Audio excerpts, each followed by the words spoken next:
Irmãos, a paz do Senhor. Eu vou ser rápido e breve aqui. Quero falar de uma palavra que o Senhor colocou no meu coração. Então o seu objetivo, como meu celular aqui não está muito bom, em 2 Crônicas 29, diz assim. Eu vou ser rápido e objetivo.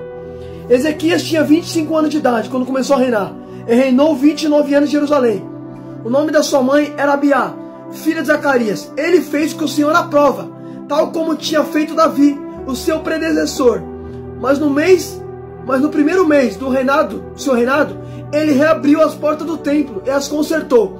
Convocou os sacerdotes, os levitas, reuniu nas praças que ficam ao lado leste. Ele disse: escute-me, levitas, consagre-se para o Senhor, consagre o templo do Senhor, o Deus de seus antepassados. Retire tudo que é impuro do santuário. Irmãos, vou resumir. A Bíblia diz que Ezequias, ele era filho de Acás. Acás, o pai de Ezequias, ele foi desobediente ao Senhor. Ele fez o que o Senhor reprova. Ele fundiu deuses ali de metal e colocou dentro do templo. Só que a Bíblia diz que Ezequias, quando vai reinar, Ezequias, ele faz o que o Senhor aprova. Ele não foi como o seu pai. O seu pai foi idólatra. O seu pai foi desobediente ao Senhor. Mas Ezequias, que era o filho dele, quando começa a reinar, ele faz o que Deus aprova. Só que uma coisa que eu acho interessante, irmão, a Bíblia diz que Ezequias, quando ele começa a reinar, ele vai reabrir as portas dos templos.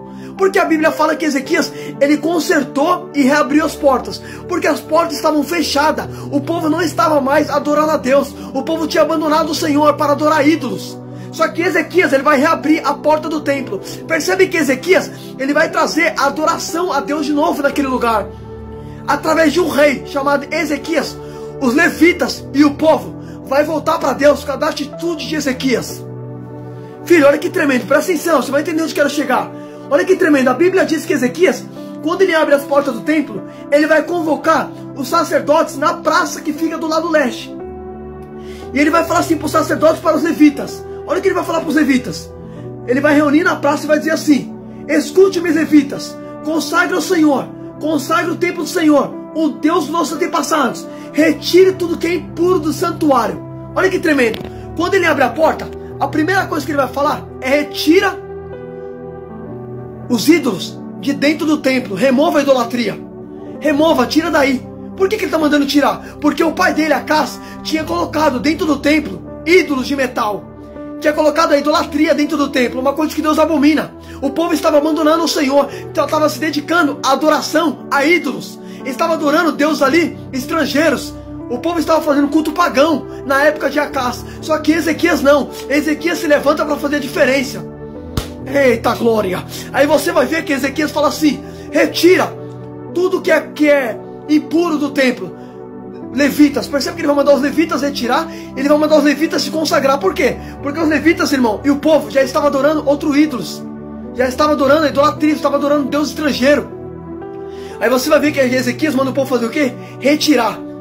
Retira. Aí ele vai falar assim para os levitas, presta atenção. Olha o que ele vai falar no versículo número 11. Isso aqui ele está falando com os levitas, irmão. Olha o que ele vai falar: meus filhos, não sejam negligentes agora, pois o Senhor escolheu para estar diante dele e o servirem, para ministrar perante o povo e queimar incenso. Então os levitas puseram a trabalhar. Entre os descendentes de Cós estava Maate, filho de Amazai, e Joel, filho de Azarias. Entre os descendentes de Merari, Quis, filho de Abide, Azarias, filho de Alel. Entre os descendentes de Gerson, Joás, filho de Zimna, e Éden, filho de Joá. Irmão, olha que tremendo, presta atenção. Quando Ezequias falou assim: meus filhos, não sejam negligentes como nossos antepassados. O Senhor colocou vocês, levitas, para ministrar diante do povo. Quando os levitas ouviram isso, a Bíblia diz que os levitas voltaram para o Senhor e começaram a trabalhar. Percebe? Quando Ezequias começou a pregoar para o povo, um rei que se levantou para fazer o povo voltar para o Senhor, a Bíblia diz que os levitas começaram a se consagrar, começaram a fazer o que era certo aos olhos do Senhor, por causa de Ezequias. Percebe que Ezequias fez os levitas voltar para o Senhor. Filho, nosso dever é pregar o evangelho para trazer pessoas que estão afastadas de volta para o Senhor, filho. O que a Bíblia diz em Tiago? Se você fazer um pecador se arrepender do seu caminho, saiba que muitíssimos pecados serão perdoados e você estará salvando a vida dessa pessoa. Oh glória! Por isso que nós devemos pregar a palavra, porque devemos trazer pessoas afastadas de volta para o Senhor. Foi o que Ezequias fez. Ezequias fez aqueles levitas voltar para o Senhor. Só que segura isso, presta atenção. Você vai entender onde eu quero chegar. Aí a Bíblia diz que Ezequias, quando ele começou a fazer os levitas voltar para o Senhor ali, apregoando, olha o que está escrito no versículo de número 16. Os sacerdotes entraram no templo do Senhor para purificá-lo e trouxeram para o pátio do templo do Senhor todas as coisas impuras que lá havia. Os levitas o levaram para o vale de Cedron. Irmãos, olha isso. A Bíblia diz que os sacerdotes, eles vão entrar na onde? No santuário, dentro do templo de Deus. Eles vão retirar os ídolos e vai jogar no vale de Cedron. Irmão, esse vale de Cedron era onde jogava os ídolos, era onde jogava os entulhos, era onde jogava os lixos. Agora segura. Quem foi que jogou também os ídolos no vale de Cedron? Josias. Se você tomar a leitura de 2 Reis 22, olha que tremendo. 2 Reis 22, no versículo número 12. 2 Reis 23, 12. Olha o que está escrito. Isso aqui, irmão, essa passagem fala de Josias, quando Josias era rei. Olha o que está escrito. Derrubou os altares que os seus antecessores haviam seguido no terraço, em cima do quarto superior de Acaz, que os altares que Manassés havia construído nos pátios do templo do Senhor. Retirou dali e despedaçou o entulho no vale de Cedron. Então peraí, lá em 2 Reis 23, 12, vai falar que na época de Josias também o povo vai despedaçar os ídolos e vai jogar no vale de Cedron. Na época de Josias. Na época de Ezequias, eles vão despedaçar também os ídolos e vai jogar onde? No vale de Cedron. Então percebe que no vale de Cedron era jogado os ídolos, era jogado os entulhos, era jogado a idolatria. Agora percebe, por que eles jogavam no vale de Cedron? Esse vale de Cedron era um vale de profundeza. Então percebe que o povo jogava ali o pecado na profundeza. Oh glória, pode perceber. Eita, vou falar. Quando jogaram aqueles ídolos ali removendo o pecado, eles jogavam onde? No vale de Cedron, no vale profundo. Por quê? Porque não poderia mais pescar o que foi jogado ali, filho. Pode perceber? Filho, o que Jesus falou? Se a tua mão direita fizer pecar, corta e joga para longe de você. Percebe que Jesus manda jogar longe o pecado. Esses homens aqui tá jogando longe a idolatria, tá jogando no vale de Cedron, o lugar aonde era descartado os entulhos, aonde era descartado a adoração pagã. Eles estão removendo, eles estão jogando para longe. É isso que Deus quer que você faça. Deus quer que você lance para longe de você o pecado, filho. Eita glória. Jesus vai dizer, se a tua mão direita fizer pecar, corta e lança para longe de você. Jesus está mandando você lançar para longe, está fazendo você pecar. Eita glória. Pode perceber, irmão, presta atenção, irmão. Isso aqui é muito forte. Isso aqui é para quem lê Bíblia. Olha que tremendo, presta atenção. Na época de Josias, eles jogaram os ídolos na onde? No vale de Cedron. Na época de Ezequias, jogavam os ídolos também em Cedron. Cedron ali era um vale de entulhos, onde eles descartavam os lixos, a idolatria. Filho, joga para longe o que não presta. Joga para longe a bebida. Joga para longe a prostituição. Joga para longe a droga. Remova o que Deus não se agrada, rapaz. Eita glória, aleluia. Eu vou falar, Jesus. Pode perceber, eita glória a Deus, aleluia. Pode perceber, irmãos, a Bíblia fala que eles jogaram no vale de Cedron. Esse vale de Cedron era um vale de profundeza. Sabe o que a Bíblia diz em Miqueias? Até Deus joga o teu pecado no mar do esquecimento. Eu vou te provar dentro da Bíblia. Olha que tremendo. Em Miqueias 7, 19, olha o que está escrito. Vou até ler para você não falar o que eu estou falando. Olha o que Deus faz com o teu pecado. Presta atenção, filho. Eita, eu vou falar, Jesus. Presta atenção. Olha que negócio tremendo. Só um instante que eu vou abrir aqui. Olha o que está escrito em Miqueias. Presta atenção nisso aqui. Olha o que está escrito em Miqueias, capítulo número 7, no versículo de número. Presta atenção. No versículo de número 19. Olha o que está escrito no versículo número 19. De novo terás compaixão de nós, pisará os nossos pecados e atirará todos os nossos pecados no mar das profundezas. Espera aí, olha o que está escrito. Olha o que está escrito, presta atenção, não é o que eu estou falando. Olha o que está escrito em Miqueias 7,19. De novo terá compaixão de nós, pisará nossas maldades e atirará nossos pecados nas profundezas do mar. Espera aí, por que a Bíblia fala em Miqueias que Deus pega o seu pecado, Ele pisa o teu pecado e joga no mar, na profundeza do mar? Sabe por quê? Filho, na profundeza do mar é Deus mostrando que Ele esquece o teu pecado. Ele apaga o teu pecado e não traz mais a superfície. Por isso que a Bíblia fala que Deus joga o teu pecado no mar do esquecimento. Por isso, filho, Ele joga na profundeza, para não se lembrar do teu pecado. O salmista, do Salmo 130, no versículo número 3, olha o que ele vai dizer: Senhor, se Tu registrasse todos os nossos pecados, quem sobreviveria?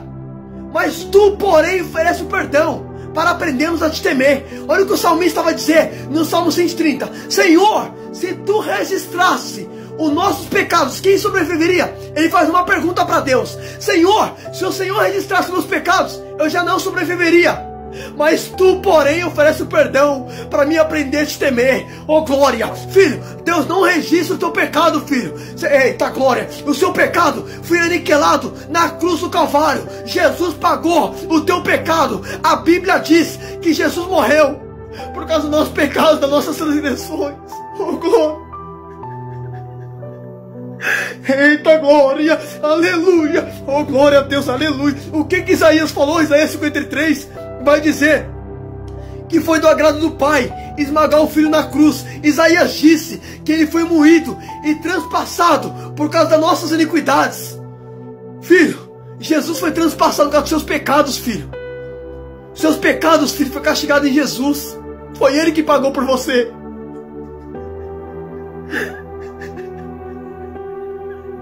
Oh glória, aleluia. Eita glória a Deus, aleluia. Então percebe, filho, o que Deus falou na boca de Miqueias? Olha o que Deus falou: eu piso o pecado de vocês e eu jogo na profundeza do mar.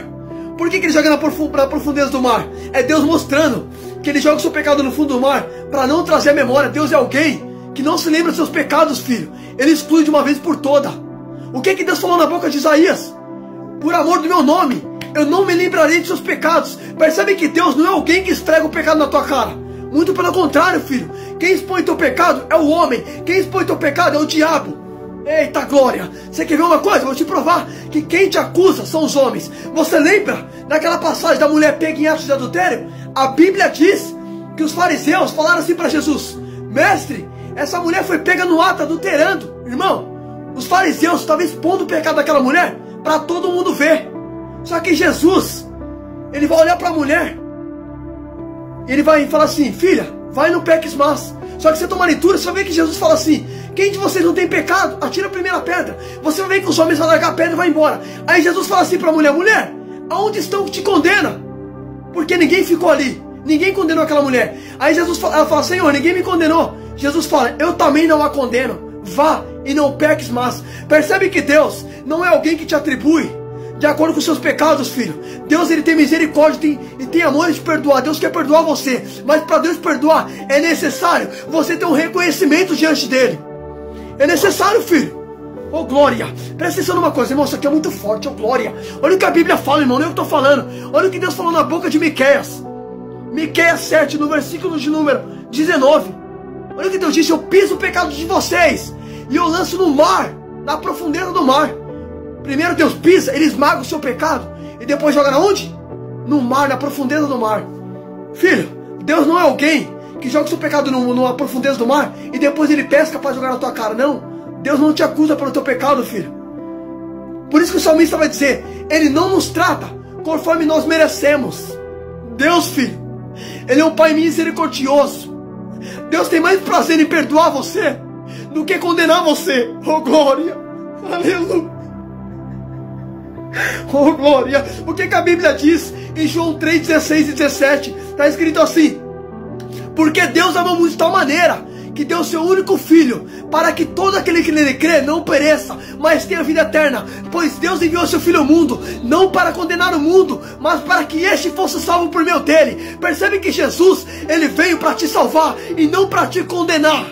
Oh glória, aleluia. Por isso que a Bíblia diz, filho, presta atenção, olha o que Jesus falou, irmão, João 3, 16 e 17. Deus enviou seu filho ao mundo, não para condenar, mas para que este fosse salvo por meio dele. Jesus veio para te salvar. O objetivo de Jesus é levar o homem ao arrependimento. Jesus não veio chamar os bons, Ele veio chamar os maus. Você lembra naquela passagem que Jesus estava sentado? Os fariseus vão falar assim para Jesus: Ele come com pecadores. Quando Jesus ouviu isso, Jesus falou assim: eu não vim chamar os bons, não são os bons que precisam de médico, mas sim os doentes. O que Jesus está falando? Eu não vim chamar os bons, eu vim chamar os maus. Por isso que eu estou aqui sentado com pecadores. Porque meu dever é levar o homem ao arrependimento, é levar o ladrão ao arrependimento, é levar a prostituta ao arrependimento. Filho, Jesus estava sentado com o pior tipo de pessoas na mesa, e Jesus estava pregando a palavra. Percebe que o dever de Jesus é levar o homem ao arrependimento. É isso que ele veio fazer. Oh, glória! Oh, glória! Aleluia! Foi ele que me resgatou. Eu sei de onde ele me tirou. Eu sei, filho. Oh, glória! Aleluia! Perceba um detalhe. Você vai ver que Ezequias, irmão, olha que negócio tremendo. Nem eu entendi porque que eu saí fora daquele texto. Deus me leva na palavra, que eu deixo Deus me usar. Aí você vai ver que Ezequias, quando ele começa a falar pro povo ali, o povo vai jogar os ídolos, vai descartar no vale de Cedron, vai remover. Por quê, filho? Deus quer que você jogue o seu pecado no vale de Cedron, um vale de profundeza. Deus não quer que você traz à tona. Deus quer que você exclui de uma vez por todo o pecado. Percebe, filho? A Bíblia fala que quando Ezequias deu ordem para o povo, a palavra do Senhor diz que eles jogaram no vale de Cedron. Esse vale de Cedron era onde era descartado as coisas inúteis, as coisas que não serviam, ídolos, não serviam para nada. Então eles vão descartar. Remova aquilo que não agrega na tua vida. Remova o pecado. Remova, filho. Você sabe que isso não é para você, então remova. Presta atenção, vou falar, Jesus. Aí você vai ver, irmão, isso aqui é muito forte. Olha que negócio tremendo. Eu vou voltar lá para a passagem. Eu vou ser rápido aqui, vou ser objetivo. Você vai ver que a Bíblia diz. Presta atenção. Vou resumir, irmãos, vou resumir. Depois eu falo com mais tempo. Olha que negócio tremendo. Lá no capítulo número 30, 2 Crônicas, quando Ezequias vai fazer a festa da Páscoa, olha o que está escrito no versículo de número. No versículo número 6. E depois eu vou ler o 10. Por ordem do rei, mensageiros percorreram Israel e Judá, com cartas assinadas pelo rei e pelos seus oficiais, com a seguinte mensagem: Israelitas, volte para o Senhor, o Deus de Abraão, o Deus de Isaac, o Deus de Israel, para que ele se volte para vocês, para que vocês não sejam mais capturados pelo rei da Síria. Não seja como seus irmãos que foram infiéis. Aí lá no versículo número 10, está escrito assim no versículo número 10: os mensageiros foram de cidade em cidade, de Efraim e Manassés, e até Zebulon, mas o povo zombou deles. Irmãos, olha que tremendo, eu vou resumir. A Bíblia diz, presta atenção, em 2 Crônicas, a Bíblia diz em 2 Crônicas, no versículo de número 10, a palavra do Senhor diz em 2 Crônicas 30, no versículo número 10, a Bíblia diz que os mensageiros, por ordem de Ezequias, eles vão em Zebulon e Efraim, eles vão pregar a palavra, com a mensagem de Ezequias, com a mensagem do rei. O rei escreveu na carta: volte para o Senhor, israelitas. Percebe que a mensagem que Ezequias estava falando para os mensageiros levar, era para o povo voltar para o Senhor. Aí a Bíblia diz que alguns mensageiros foram zombados. Presta atenção, olha o que está escrito. A Bíblia diz que zombaram dos mensageiros. Filho, eu vou falar. Presta atenção numa coisa. Quando os mensageiros foram falar para o povo voltar, a Bíblia diz que começaram a zombar deles. Filho, isso não é diferente do dia de hoje. Quando a gente prega a palavra, tem pessoas que zombam. O que Pedro falou em 2 Pedro 3,3? Olha o que Pedro vai dizer. Pedro falou assim: esteja certo que no final dos tempos surgirão zombadores que vão escarnecer da verdade e vão se apregar seus próprios desejos. Pedro falou que no final dos tempos surgirão zombadores da verdade, que vão se apegar aos seus próprios desejos. A Bíblia disse que eu e você, quando a gente for pregar, vai ter pessoas que vão zombar. Mas eu não estou nem aí, eu vou continuar pregando. Se vai zombar ou não, eu continuo pregando, filho. A Bíblia diz que no final dos tempos vai surgir zombadores. Você vai ver que esse mensageiro que o rei mandou foram zombados. Zombaram de Jesus também. Zombaram de Jesus, irmão, escarneceram de Jesus. Vão escarnecer de mim e de você também. Vão zombar da gente. Só que continua falando. Não importa se vão zombar ou não, eu vou continuar pregando. Não importa se vão acreditar ou não, eu continuo pregando. Por quê? Porque eu sei que está mandando fazer o ID. É o Senhor. Só que percebe, presta atenção. Quando zombaram dos mensageiros, olha o que está escrito. A Bíblia diz, presta atenção, irmão. Olha que negócio tremendo. Os mensageiros foram de cidade em cidade, de Efraim e Manassés, até Zebulon. Mas o povo zombou deles e o expôs ao ridículo. No entanto, alguns homens de Asser e Manassés humilharam-se e voltaram para Jerusalém. Olha que tremendo. Alguns vão zombar dos mensageiros e vão expor eles ao ridículos. Tava querendo zombar dos mensageiros. Falando aí, ó, estão pregando em nome de Deus, aí tudo louco. Tava zombando, escarnecendo. Só que a Bíblia diz que alguns vão se humilhar e vai voltar para Jerusalém. Então percebe, independente se teve zombaria, mas teve alguns que deu credibilidade e se humilharam. Deixa zombar, mas tem pessoas que ainda vão se humilhar quando ouvir a palavra do Senhor. Vai voltar para Deus. A Bíblia diz que ali teve pessoas que zombaram, mas teve pessoas que se humilharam e voltaram para Jerusalém. Aí a Bíblia diz assim, irmão, presta atenção, eu vou resumir.